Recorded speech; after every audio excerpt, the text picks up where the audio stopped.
If you have thought that Coca-Cola is just a pleasant-tasting beverage like all the other soda drinks available at the soda fountain at your local apothecary shop, think again.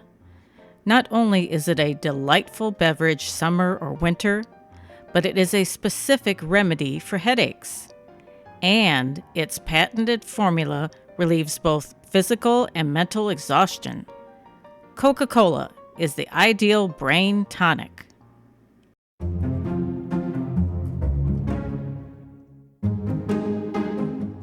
The date is early on December 12, 1912. The location is the main meeting hall of the London Geological Society. Members of the society will soon be arriving for what is being touted as a practically earth-shaking announcement and presentation. Since the local London Guardian newspaper tracked down what was about to happen and printed an article revealing some of the details 3 weeks earlier, most arriving would already know, at least in general, what was about to happen. And they were all eager to be present for such excitement. This is the interior of the meeting room, exactly as it would have appeared that day before the crowd arrived.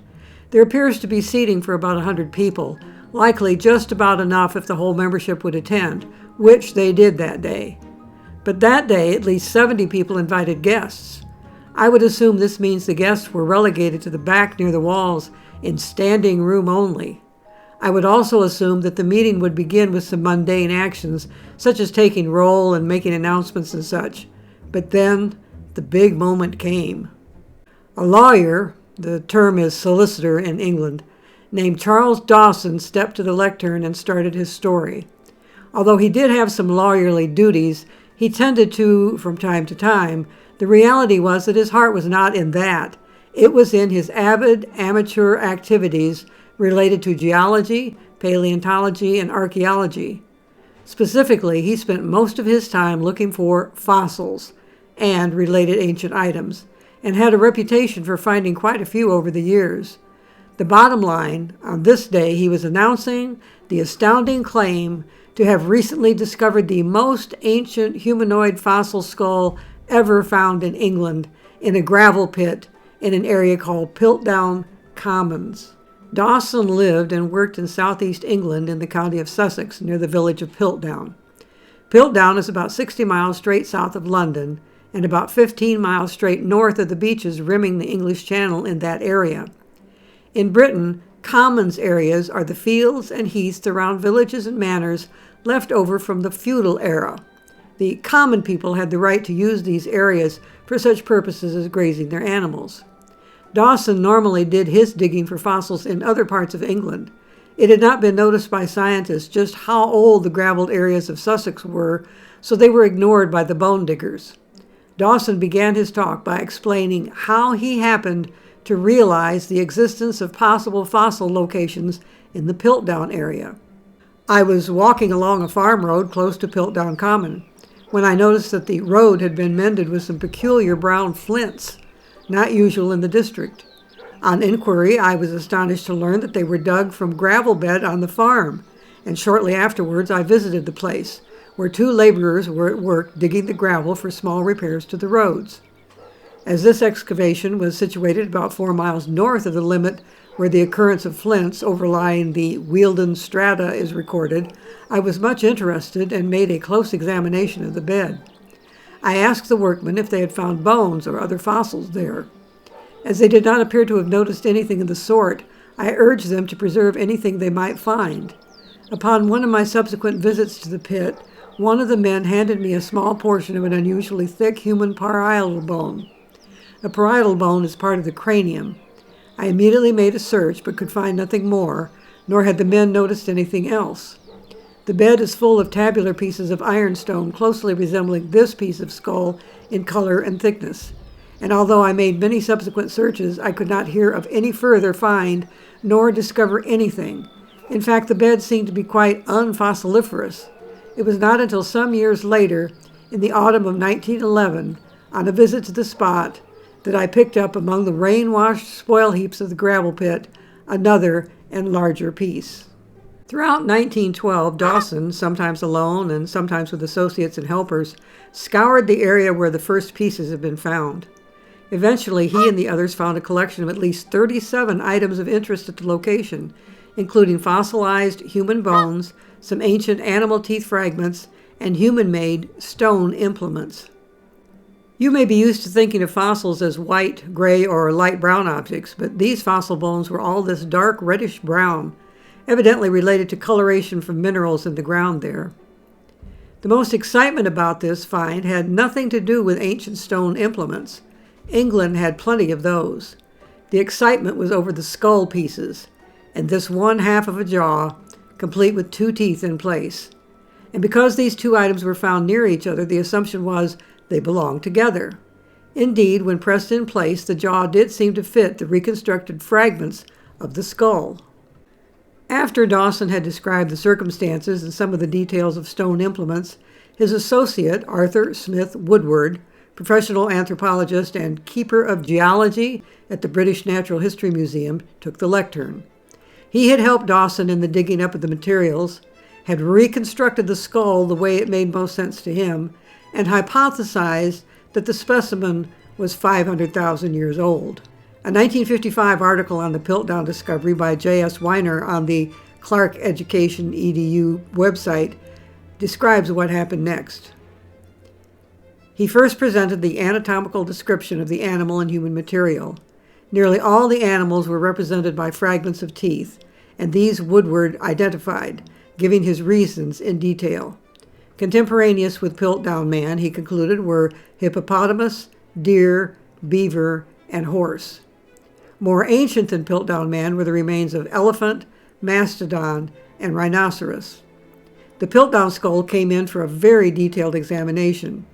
Woodward dealt with each cranial piece in turn and explained how they had been fitted together to give the reconstruction of the complete cranium which was there on view. It had been built up from the 9 pieces of cranium and the piece of mandible already unearthed. The striking feature of the cranium was its unusual thickness.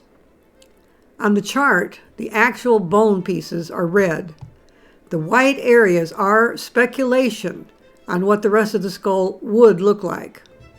It was the jaw which Woodward focused on the most, feature by feature, because it is what led to the astounding conclusion being presented on this day. Woodward's main conclusion was this: while the skull is essentially human, the mandible appears to be that of an ape, with nothing human except the molar teeth. To all intents and purposes, this find seemed to be what had been long known as the missing link between ape and man in evolution. Woodward proposed it should be labeled a new genus and species of man, and he proposed that it be named, in scientific pseudo-Latin, in honor of Dawson, its discoverer. It would henceforth be known as Eoanthropus dawsoni, a phrase meaning Dawson's Dawn Man. In the popular press, though, it became and remained Piltdown Man because of where it was found. A 2023 article on the Science History Institute website explains the reaction to the pronouncements of that day.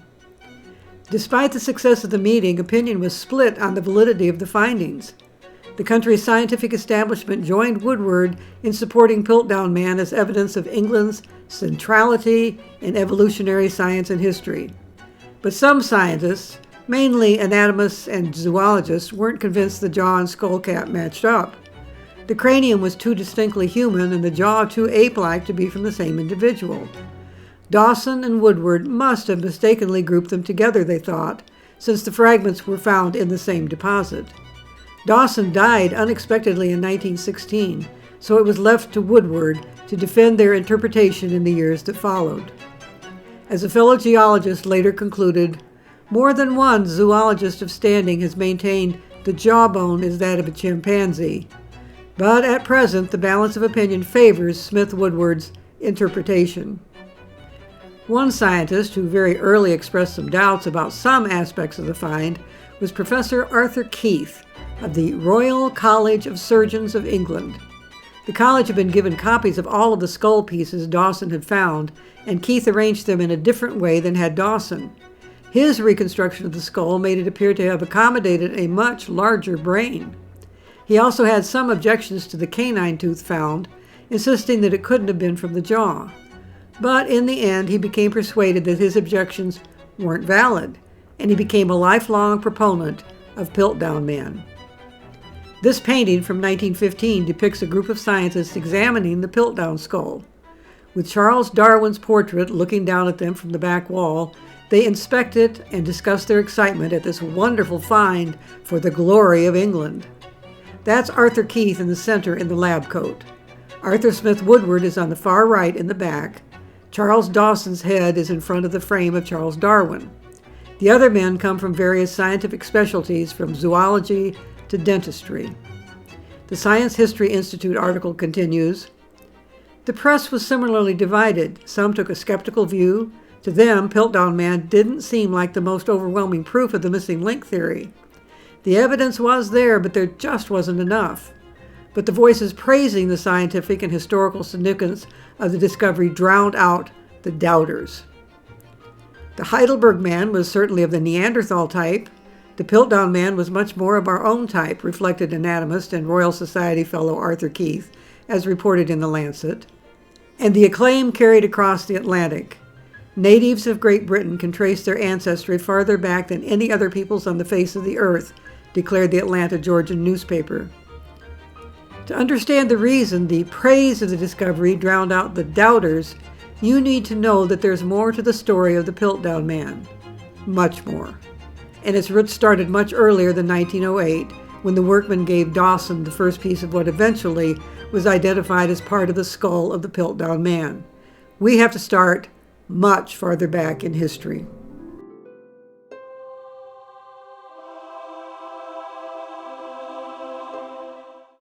Well, not exactly this far back. But this illustration from the Sistine Chapel ceiling does exemplify what the vast majority of the Western Christian world believed about the beginnings of man from the time of Christ up to about the 1700s. The institutional Christian churches during that long period insisted that the story of Genesis about God creating the world, including man, in 6 days, about 4,000 years before the birth of Jesus, was absolutely solid history. To deny this belief would lead you into big trouble, so few ever admitted to any doubt. There was no room in the story for any prehistoric men who were subhuman, or gigantic animals that lived millions of years before man, nor was there any room for public debate on these matters. Besides, during the many centuries after the birth of Christ, no one really knew anything about such possibilities, since the very first dinosaur bone wasn't found until the late 1600s. And it was 2 centuries more before large numbers of skeleton and skeleton parts of such creatures as Tyrannosaurus and Brontosaurus were found. The first portion of a Neanderthal skeleton wasn't found until the early 1800s.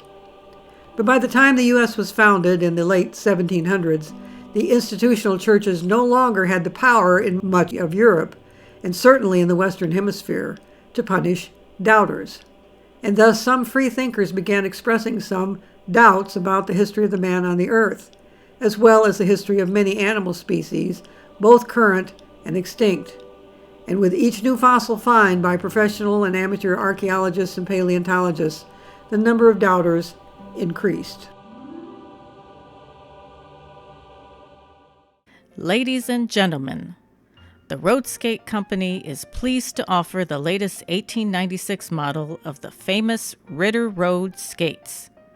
You can see and try on this latest model at our showroom, located at 271 Oxford Street. Ladies, if you have not skated before, we have a special practicing saloon where a lady attendant can help you get used to your new skates. It only requires a little practice to be ready to skate on any road at speeds up to 16 miles per hour. And thus it was in 1859 that Charles Darwin wrote a book that would make many more doubters and would bring the topic into the public square, encouraging public debate. And debate there certainly was. The large number of Christians who held to the literal interpretation of the book of Genesis and insisted it was inspired by God himself were aghast at the blasphemy of suggesting such a thing as gradual evolution of life forms over millions of years, leading to modern life, with many extinctions of animals and plants along the way. The debate between evolutionists and religionists began and heated up very quickly. And when Darwin went even farther with his next two-volume book, Descent of Man, in 1871, getting down to specifics of the evolution of man, the number of doubters of the biblical story grew exponentially, and they approached the subject with gusto. Although Darwin's theories and writings were the most influential, there were many other scientists proposing variations. But one thing they were all excited about was the idea that what was most needed for proof of the various theories was for someone to find a fossil skeleton, or at least a skull, or at least parts of a skull, that belonged to that being that was the missing link that bridged the gap between primitive ancient man and modern men. And thus the race to find such a treasure was off and running. I don't doubt that when the first Neanderthal remains were discovered in 1859, some scientists were convinced this would be the missing link. But eventually it was discovered that Neanderthals and modern man existed together through some part of history. In fact, recent DNA testing has shown that some people in the 21st century have a bit of Neanderthal genes, indicating crossbreeding at some time in the distant past. No, Neanderthal was not the missing link, and other finds of the late 1800s never filled the bill. In England and in parts of Europe, many scientists were eager to confirm their own theories by finding remains with just the right characteristics.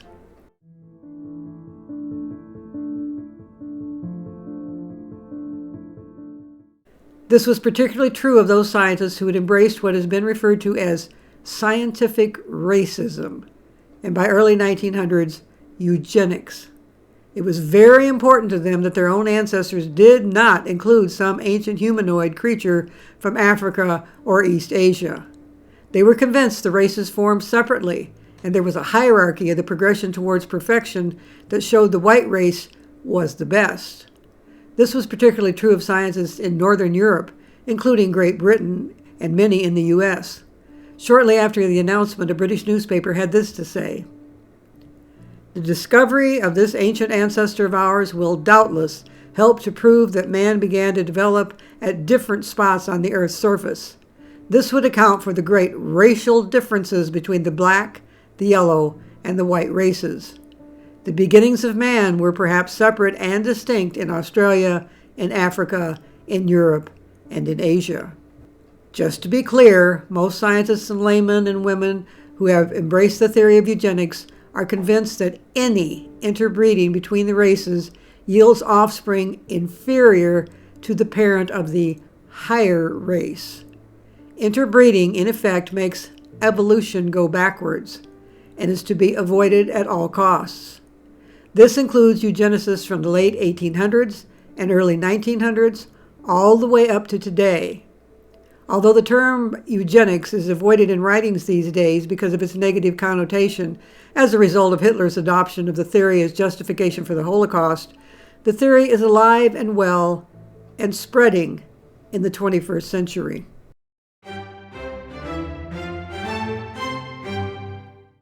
And thus we've arrived back in 1908 when Dawson received the first piece of skull he proclaimed was from the most ancient ancestor of the English people.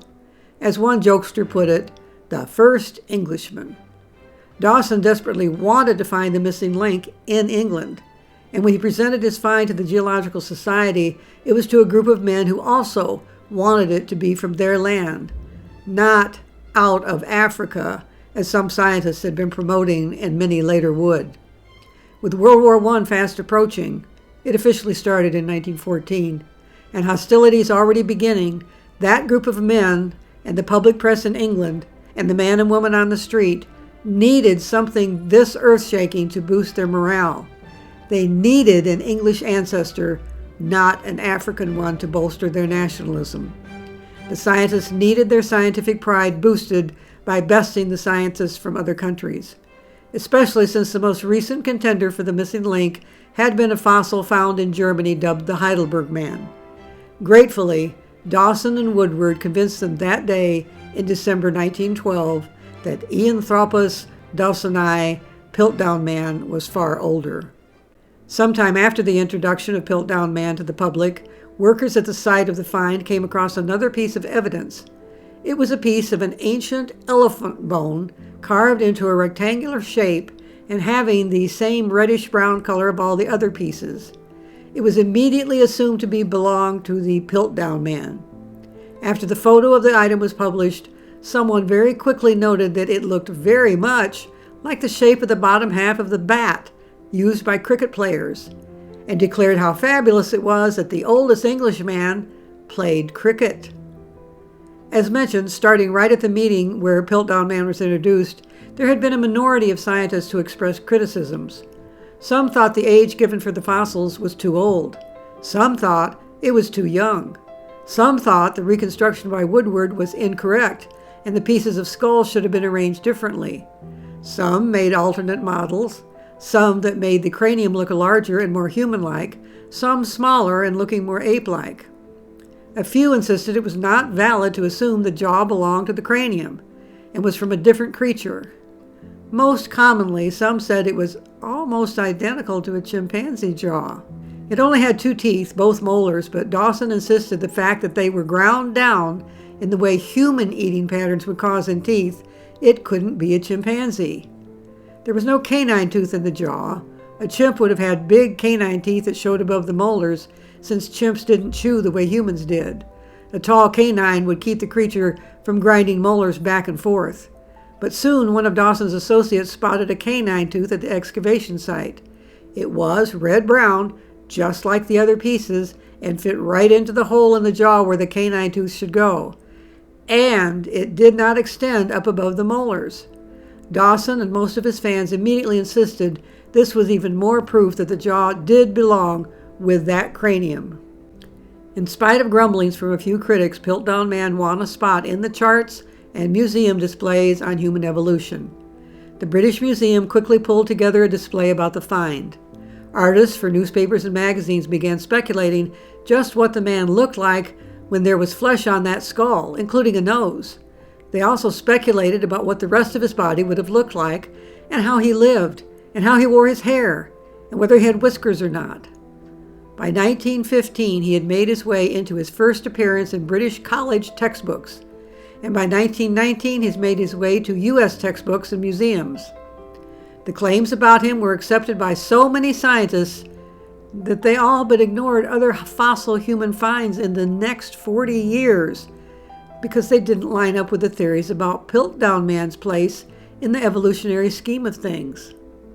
In the famous United States Scopes monkey trial in 1925, fiery attorney Clarence Darrow even used Piltdown Man as part of his defense of science teacher John Scopes. That's Piltdown Man in the middle of this newspaper front page. Piltdown Man made the leap in influence across the Atlantic to feature prominently in textbooks and museums in the United States as a result, in particular, of one American man's efforts. His name was Henry Fairfield Osborn. A 2018 article from the textbookhistory.org website explains those efforts. According to Henry Fairfield Osborn, Piltdown Man was proof that Darwin's theory of natural selection was wrong and that modern Americans did not need trace their ancestry through Africa. To bolster his arguments, Osborn, who was president of the American Museum of Natural History from 1908 to 1935, turned the considerable resources of his institution toward the development of a wide range of compelling visual materials, reconstructions, painting, charts, graphs, and photos that illustrated his story of evolution. He then distributed these materials freely to textbook publishers and the popular press. By flooding the market, Osborn, with sympathetic textbook authors and a socially conservative public as accomplices, advanced a racialized theory of evolution that resisted countervailing evidence for decades. and tainted the teaching of biology in high school and colleges with eugenics ideas well into the 1970s. After initially downplaying Piltdown's significance, about a decade and a half after its discovery, Osborn started championing the find as a central proof for his aging evolutionary theories. He needed something. A new generation of scientists, including several who worked directly under Osborn at his museum, had started questioning the foundational ideas upon which Osborn had built his reputation. New evidence and new conceptualizations were chipping away at Osborn's favored theory of human evolution. A variation of orthogenesis deposited the existence of a driving force, impelling species or races to develop progressively towards almost predefined endpoints. Though he was initially open to argument regarding the age and interpretation of Piltdown, by the end of the 1920s, Osborn was promoting the find as authentic, indisputably old, and proof of his orthogenetic and eugenic beliefs. Like many of his class contemporaries, including Theodore Roosevelt, Osborn viewed his race as superior and defended its status and privilege as the natural consequence of progressive evolution.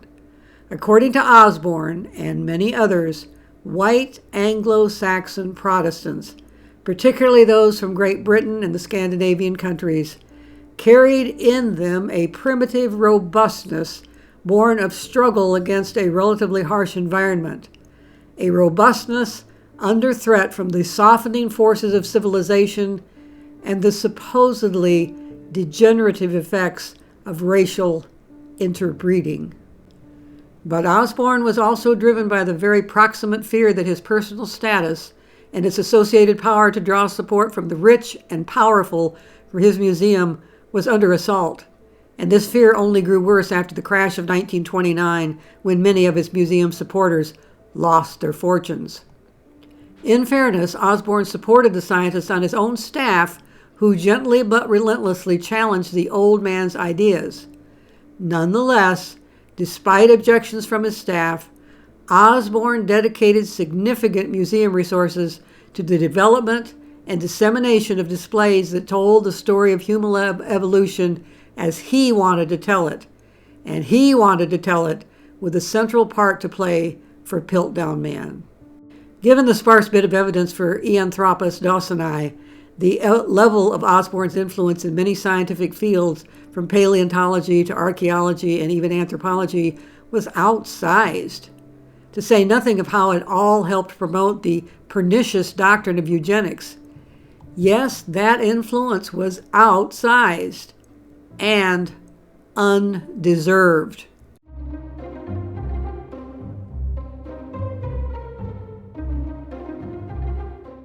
Because Piltdown Man never existed. The whole set of circumstances surrounding the finding and presentation of the fossils in December 1912 was a complete hoax. A hoax that was successful for 40 years in fooling much of the scientific world, as well as the public press, school book companies, and the man and woman on the street. The repercussions of that hoax are still having effects. The hoax wasn't revealed in detail until 1953. By then, the primary people involved had died. Dawson had died in 1916, Woodward in 1944. So the story of the hoax had to be reconstructed by physical evidence, which was okay, since there was plenty of evidence. Introducing a new line of cigarettes for 1888. Just like this attractive young actress, you too will enjoy smoking an Opera Puffs cigarette. And to show their appreciation for your business, the Allen and Ginter Company of Richmond, Virginia is offering a free copy of this lovely photo to the first 1,000 customers who buy a pack of Opera Puffs.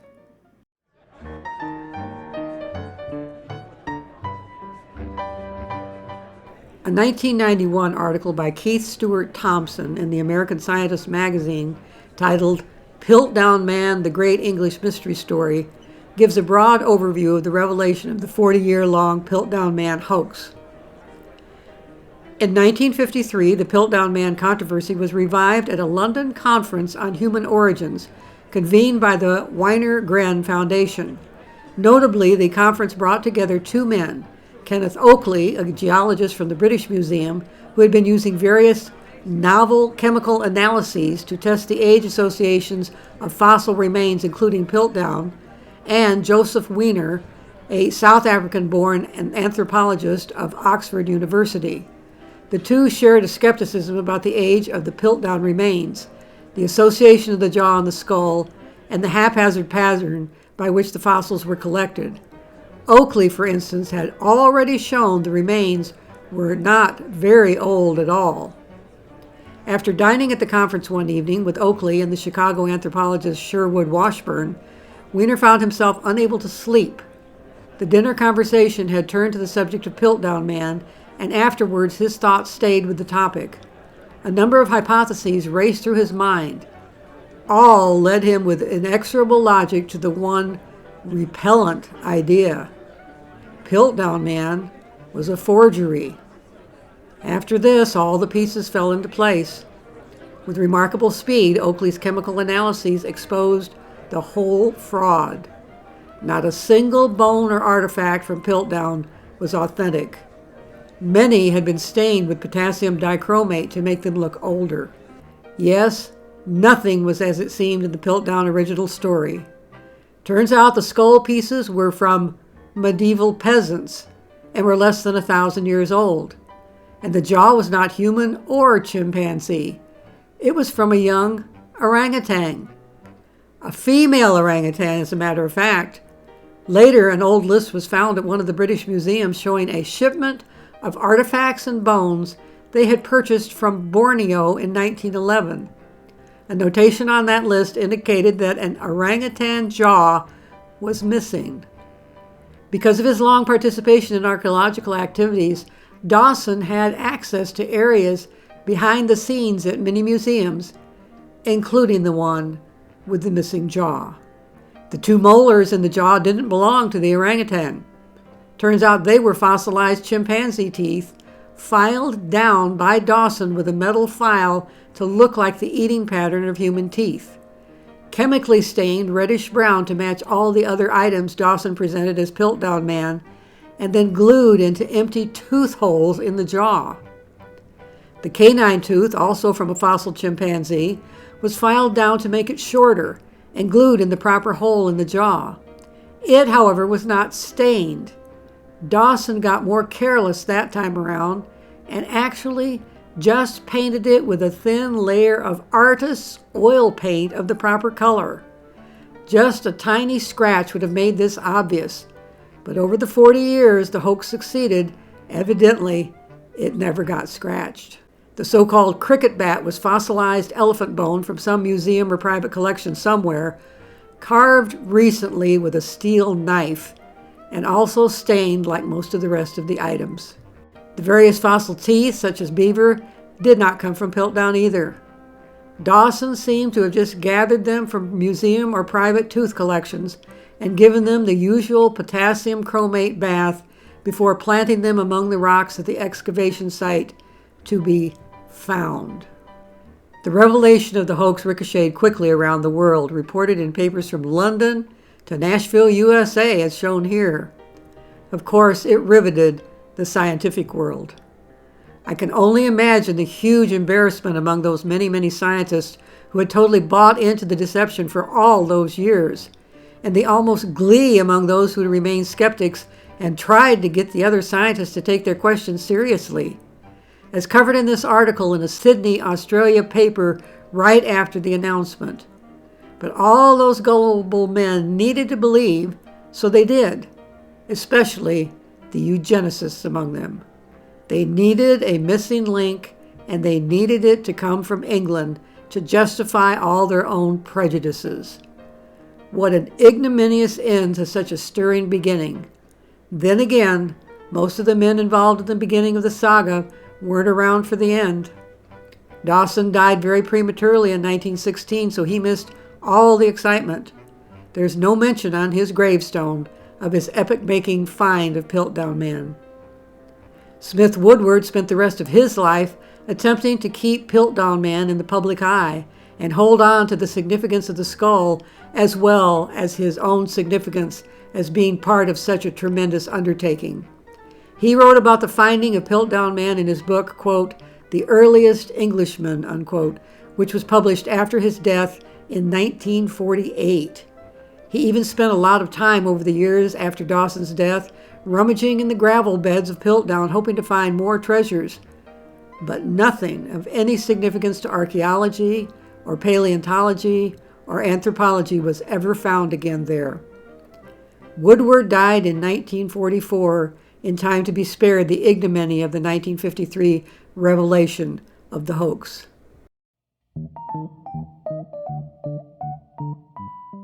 And finally, to end the saga of this case of the oldest Englishman, there was Sir Arthur Keith. He got the Sir added to his name when he was knighted sometime after the Piltdown episode. He also spent much of the rest of his life zealously promoting the find. On July 23, 1938, at Barkham Manor, Piltdown, Sir Arthur unveiled a memorial to mark the site where Charles Dawson supposedly discovered Eanthropus dawsoni. Sir Arthur finished his speech saying, quote, So long as man is interested in his long past history, in the vicissitudes which our early forerunners passed through, and in the varying fare which overtook them, the name of Charles Dawson is certain of remembrance. We do well to link his name to this picturesque corner of Sussex, the scene of his discovery. I have now the honor of unveiling this monolith dedicated to his memory.